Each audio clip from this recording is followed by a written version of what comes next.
Hello friends, आज हम बात करने वाले हैं वेक्टर्स की। तो एक वेक्टर क्या होता है? वेक्टर जिसे एक आमतौर पर एक अल्फ़ाबेट के ऊपर एक ऐसी एरो बना के रिप्रेजेंट किया जाता है, एक ऐसी क्वांटिटी है जिसके पास मैग्नीट्यूड और डायरेक्शन दोनों होते हैं।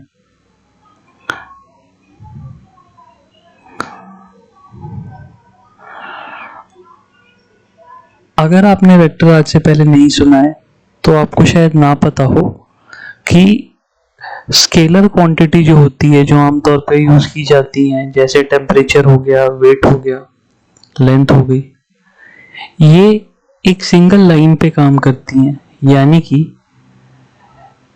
इनके मैग्नीट्यूड को आप आमतौर पर बढ़ा या घटा सकते हैं। 5 एंड 3, तो 5 मीटर प्लस 3 मीटर हो गया आपका 8 मीटर। तो 5 प्लस 3 इज इक्वल टू 8। अब 5 माइनस 3 2। तो दो स्केलर क्वांटिटीज होंगी तो उनके एडिशन और सब्ट्रैक्शन एब्सोल्यूट होंगे। यानी कि 5 प्लस 3 करने पर 8 आएगा और 5 माइनस 3 करने पे 2 आएगा।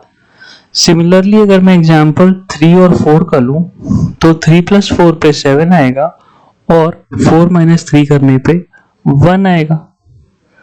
लेकिन वेक्टर्स में ये बात सच नहीं है। वेक्टर्स के अंदर मैग्नीट्यूड को इफेक्ट करता है direction. Magnitude is affected by direction.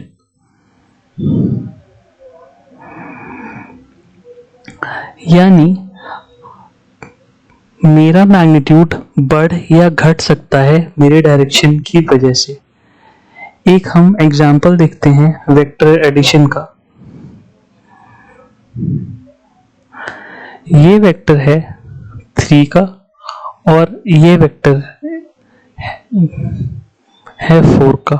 इसे हम नाम A दे देते हैं और इसे हम B दे देते हैं। अगर ये सिंगल लाइन पर हैं तो इनका मैग्नीट्यूड या तो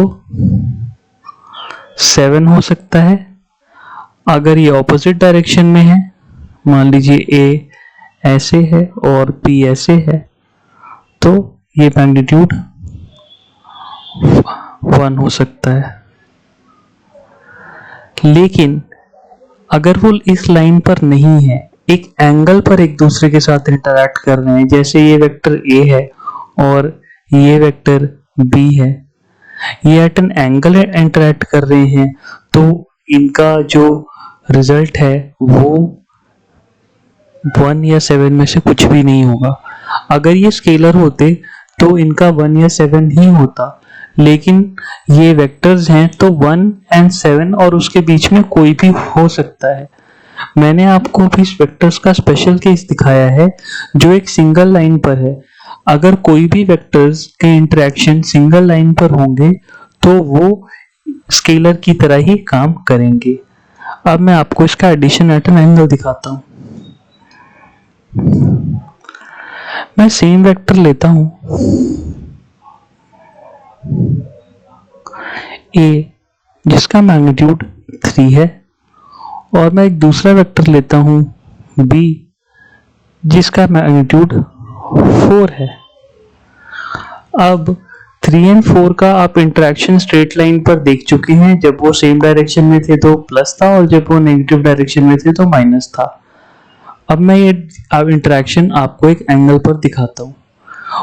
उस एंगल पे दिखाने से पहले मुझे वेक्टर्स की एडिशन का लॉ आपको बताना पड़ेगा। वेक्टर के एडिशन के लॉ को कहा जाता है ट्रायंगल लॉ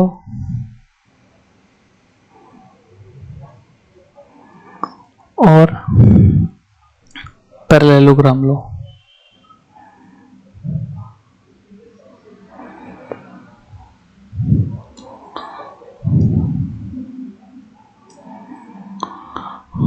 कोई दो वेक्टर्स मान लीजिए ये वेक्टर ए है और ये वेक्टर बी है और इन दोनों के बीच में थीटा डिस्टेंस है, सॉरी थीटा इन दोनों के बीच में एंगल है, तो इनका रिजल्ट ए, जो रिजल्ट होगा वो ए प्लस बी तो होगा, लेकिन वो इसके मैग्नीट्यूड के इक्वल नहीं होगा। वो होगा एक फॉर्मूले पे डिपेंड करेगा जो कि है ए स्क्वायर प्लस बी स्क्वायर, ये मैग्नीट्यूड का स्क्वायर है, 2ab cos थीटा। तो cos थीटा की वैल्यू अगर आप 0 से 180 तक देखते हैं तो 1 से -1 तक हो सकती है, इसीलिए ये 2ab स्क्वायर cos थीटा ये A square plus B square plus 2ab से लेकर A square plus B square plus minus 2ab तक हो सकता है। तो इस फॉर्मूले को यूज करते हुए मैं इसका डेरिवेशन इसके बाद आपको कराऊंगा, हम इसको सॉल्व करते हैं। तो अगर थीटा हमारा 45 डिग्री है, पहले हम ले लेते हैं 0 डिग्री हम दे चुके हैं, सॉरी 45 डिग्री है, तो 45 डिग्री है तो आप जानते हैं 3 स्क्वायर 9, 4 स्क्वायर 16 तो 25 एंड 2ab 3 इंटू 4 इंटू 2 यानी 24 और cos थीटा 45 डिग्री है, तो cos 45 डिग्री की वैल्यू क्या होती है? cos 45 डिग्री की वैल्यू 1/√2 होती है, तो ये 24/√2 हो गया। अब यही चीज अगर मैं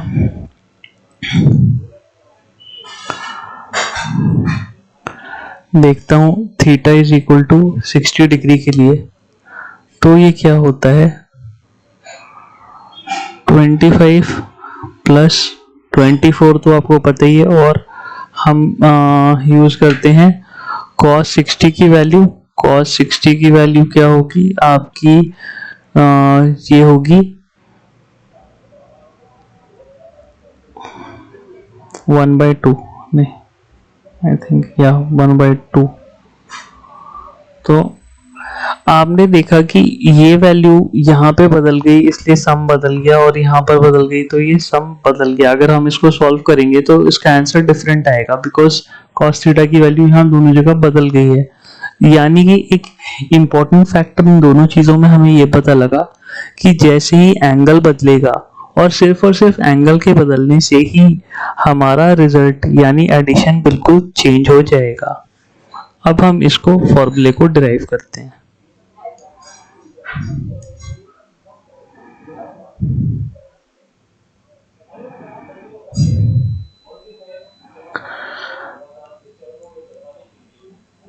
अगर एक वेक्टर ए है और ये वेक्टर बी है जिसके बीच में एंगल थीटा है, मैं बी को यहाँ पे ट्रांसपोज कर लेता हूँ, यानी एक जगह से उठा के मैं उधर रख देता हूँ। वेक्टर को ट्रांसपोज करने से वेक्टर की डायरेक्शन या मैग्नीट्यूड नहीं बदलता है, इस बात को ध्यान रखें, क्योंकि ये लाइन हिल नहीं रही है, इसलिए कहीं हिली नहीं, जो एंगल यहाँ था वही एंगल यहाँ पे है इसके साथ, इसलिए ये हमने इसे ट्रांसपोज किया है बल्कि चेंज नहीं किया, इसलिए चेंज नहीं हुआ है क्योंकि इसके ना डायरेक्शन में कोई बदलाव है ना मैग्नीट्यूड में। सॉरी मेरी ये थोड़ी ड्राइंग ठीक नहीं है।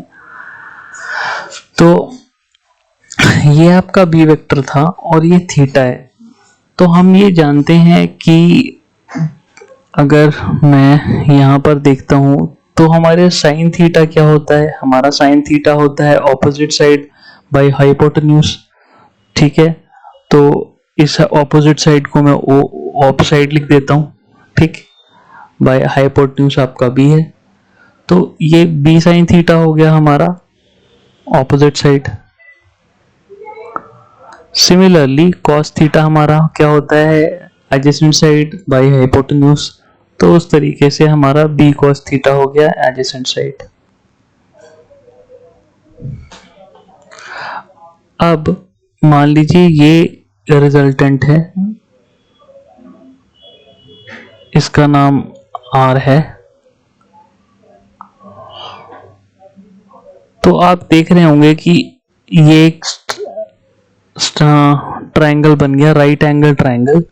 मैं इसको थोड़ा सा यहाँ पे आपको दिखाता हूँ कि ये रिजल्टेंट है और ये इसकी वैल्यू b साइन थीटा है।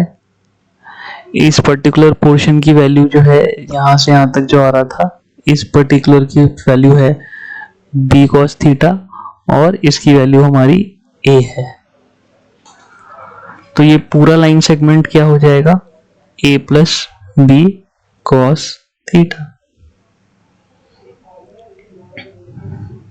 तो पाइथागोरस थ्योरम के हिसाब से अगर हम r की वैल्यू लें तो वो अंडर रूट होना चाहिए, किसका होना चाहिए, a plus b cos theta का square plus b sine theta का स्क्वायर। तो हम इसे खोलते हैं तो हमारे पास आ जाएगा a square plus b square plus 2ab, sorry b square cos square theta 2ab cos theta, क्योंकि b cos थीटा एक टर्म है, प्लस हमारे पास b साइन स्क्वायर थीटा है। अब आप देखिए b square cos square theta और b square sine square theta को हम ऐड करते हैं तो cos square theta plus sine square theta की वैल्यू 1 होती है। तो ये बन जाता है अपना a square plus b square plus 2ab cos theta. अच्छा, मान लीजिए ये वेक्टर b है, जैसे हमारा ये वेक्टर a था और ये वेक्टर b है। तो अगर हम b की डायरेक्शन बदल दें, b की डायरेक्शन ये हो जाए, तो ये एंगल अगर थीटा था, तो क्योंकि ये स्ट्रेट लाइन है, आप मैं ठीक से बना नहीं पा रहा हूँ इसे, लेकिन ये स्ट्रेट लाइन है, तो एक स्ट्रेट लाइन में दो एंगल्स, अगर एक एंगल ये थीटा होता है तो दूसरा एंगल ये 180 डिग्री माइनस थीटा होता है, तो ये 180 डिग्री माइनस थीटा है ये एंगल। तो जब आप a के साथ माइनस b का रिजल्टेंट आप निकालेंगे जो कहीं यहाँ पे आएगा, तो फिर आपको ये 2ab cos 180 degree minus theta करना होगा, और cos 180 डिग्री प्लस थीटा की वैल्यू माइनस cos थीटा होती है, तो ये माइनस cos थीटा हो जाएगा सब्ट्रैक्शन के केस में।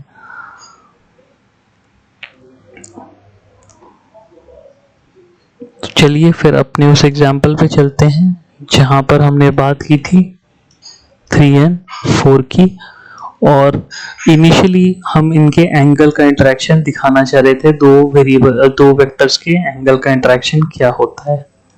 1 और 7 के आप स्पेशल केसेस जानते हैं, जब 0 हो या फिर 180 डिग्री हो तब 180 डिग्री सब्ट्रैक्शन होता है, और 0 जो है वो एडिशन होता है प्लेन स्केलर के हिसाब से। तो अब हम चलते हैं, सबसे इजी एग्जांपल मैं आपको यहाँ पे दिखाने वाला हूँ, 3 and 4, और ये हम रिजल्टेंट की बात करने वाले हैं। तो पीछे दिखे गए फॉर्मूले से आपको ये पता है कि यहाँ पर 3 square plus 4 square plus 2ab cos theta, यानी कि 2 into 3 into 4 into cos 90 degree क्या होता है, cos 90 डिग्री 0 होता है। तो ये हमारा वैल्यू 25 आ गया, जो कि 5 आ गया।